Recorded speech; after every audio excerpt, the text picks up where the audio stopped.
السلام علیکم، welcome to اتفاق ہاسپٹل صحت پروگرام۔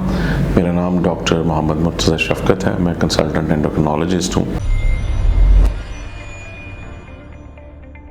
ہمارا جو مین موضوع ہے آج وہ ڈائبیٹک کڈنی ڈیزیز ہے۔ یہ جاننا بہت ضروری ہے کہ ڈائبٹیز اور ذیابیطیز جو ہے وہ ایک گردے نکارہ ہونے کی میجر وجہ ہے۔ تقریباً 50% لوگ جو کہ ڈائلسس پر ہوتے ہیں یا رینل ریپلیسمنٹ تھراپی پر ہوتے ہیں ان کو ٹائپ 2 ڈائبٹیز ہوتی ہے۔ جن حضرات کو بھی شوگر کا مرض لاحق ہے، جب وہ اپنے معالج یا اینڈوکرینالوجسٹ کے پاس اپنے اینول چیک اپ کے لیے جائیں تو اس میں ڈائبیٹک کڈنی ڈیزیز یا ڈائبیٹک نیفروپیتھی کی اسکریننگ ٹیسٹ ضرور شامل ہوں۔ ڈائبیٹک نیفروپیتھی کے اسکریننگ ٹیسٹ بہت ہی آسان ہے۔ اس میں ایک بلڈ ٹیسٹ ہے جس میں EGFR کو دیکھا جاتا ہے، اور ایک پیشاب کا ٹیسٹ ہے جس میں یورین البیومن کریٹن ریشو کو دیکھا جاتا ہے۔ اگر ڈائبیٹک کڈنی ڈیزیز موجود ہے تو یہ بھی ضروری ہے کہ آپ کی آنکھوں کا معائنہ ہو، کیونکہ زیادہ تر کیسز جن میں شوگر کی وجہ سے گردے خراب ہوتے ہیں ان میں آنکھوں کی بیماری بھی لاحق ہوتی ہے۔ یہاں میں یہ بات ضرور کرنا چاہوں گا کہ اگر آپ کو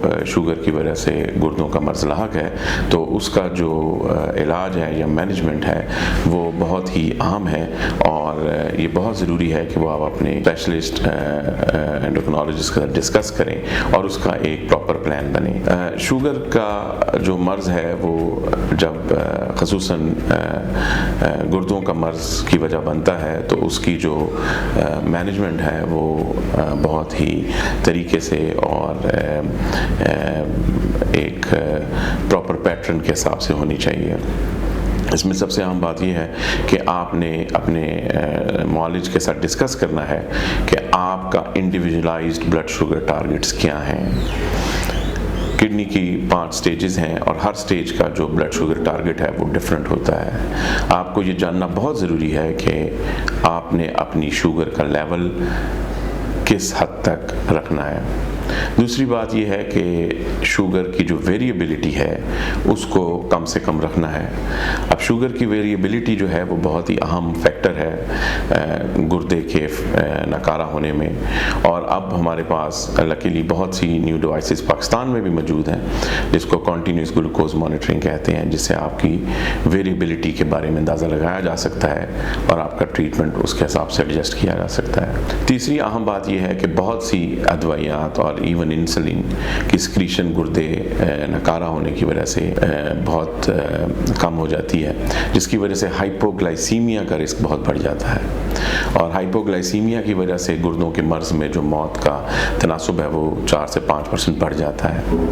اس لیے یہ ضروری ہے کہ آپ اپنے معالج سے یہ ڈسکس کریں کہ کون کون سی ادویات جو ہیں وہ ان کو روکنا ہے یا کم کرنا ہے اور اس کو ایڈجسٹ کیسے کرنا ہے۔ چوتھی سب سے اہم بات یہ ہے شوگر کے حوالے سے کہ آپ کی جو خوراک ہے اس کا متوازن ہونا گردوں کی بیماری میں اور ذیابیطیز میں بہت ضروری ہے۔ بہت سی نئی میڈیسنز آ گئی ہیں اب ذیابیطیز کے علاج میں، جو کہ گردوں کے مرض کے ساتھ ہم استعمال کرتے ہیں اور ان کا بہت ہی اچھا آؤٹ کم ہے۔ اس میں ضرور ذکر کرنا چاہوں گا SGLT2 انہیبیٹرز کا، جو کہ پاکستان میں ایمپا اور ڈیپاگلیفلوزن کے نام سے یوز ہوتی ہیں۔ یہ نہ صرف اس میں ہیلپ فل ہے بلکہ یہ ہارٹ فیلئر میں بھی ان کا بہت اہم رول ہے۔ اسی طرح یہ جاننا بھی ضروری ہے کہ اگر گردوں کے ساتھ آپ کو ذیابیطیز کا مرض لاحق ہے تو دل کے مرض کے لاحق ہونے کے چانسز بہت ہی زیادہ بڑھ جاتے ہیں، اور اگین اس میں بہت سی نیو ٹریٹمنٹس اویلیبل ہیں۔ دل کے حوالے سے بہت اچھا آؤٹ کم اویلیبل ہے، اور اس میں کامن جو نیو ٹریٹمنٹ اویلیبل ہے اس میں GLP-1 اینالاگز جس کو ہم ٹرولیسٹی یا ڈیگلوڈیک کے نام سے مارکیٹ میں آتا ہے، اس کے علاوہ وکٹوزا کے نام سے آتا ہے، اوزمپک کے نام سے آتا ہے۔ تو مقصد یہ ہے کہ اگر آپ کو یہ اسٹیبلش ہو جائے کہ آپ کو ذیابیطیز کے ساتھ گردوں کا مرض لاحق ہے تو اس کا جو مینجمنٹ ہے وہ اپنے پراپر پلان کے ساتھ اپنے اینڈوکرینالوجسٹ کے ساتھ ڈسکس کریں اور اس کا ایک واضح پلان ترتیب دیں۔ دوسرے نمبر پہ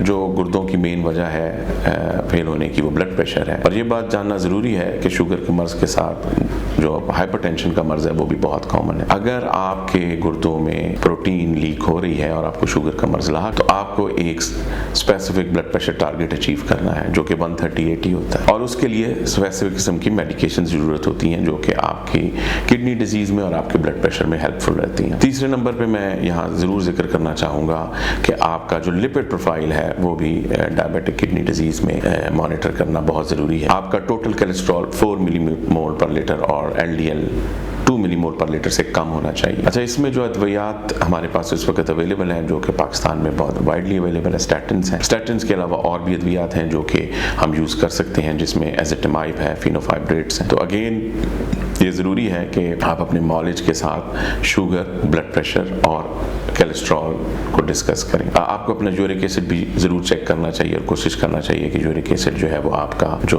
غذا ہے اس سے ہی کنٹرول رہے۔ گردوں کے مرض میں اگر آپ ارلی تشخیص کر لیں گے اور اپنی پراپر دوائیاں ایڈجسٹ کریں گے اور شوگر کا ایک متناسب کنٹرول رکھیں گے اور بلڈ پریشر کا اور کولیسٹرول کا کنٹرول رکھیں گے، تو بہت زیادہ چانسز ہیں کہ آپ کے گردوں کو فیل ہونے سے کافی حد تک بچایا جا سکتا ہے، روکا جا سکتا ہے۔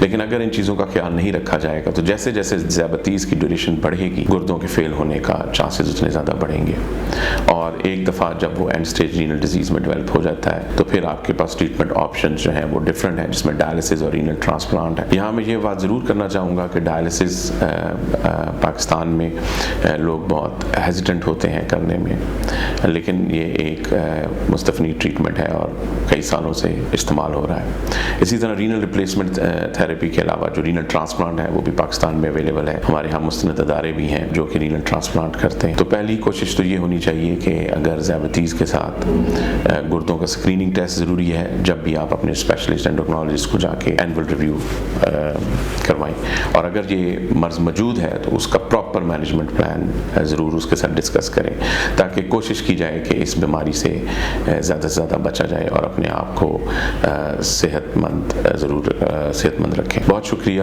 انشاءاللہ تعالیٰ آپ سے نیکسٹ ویڈیو میں ملاقات ہوگی۔ اللہ حافظ۔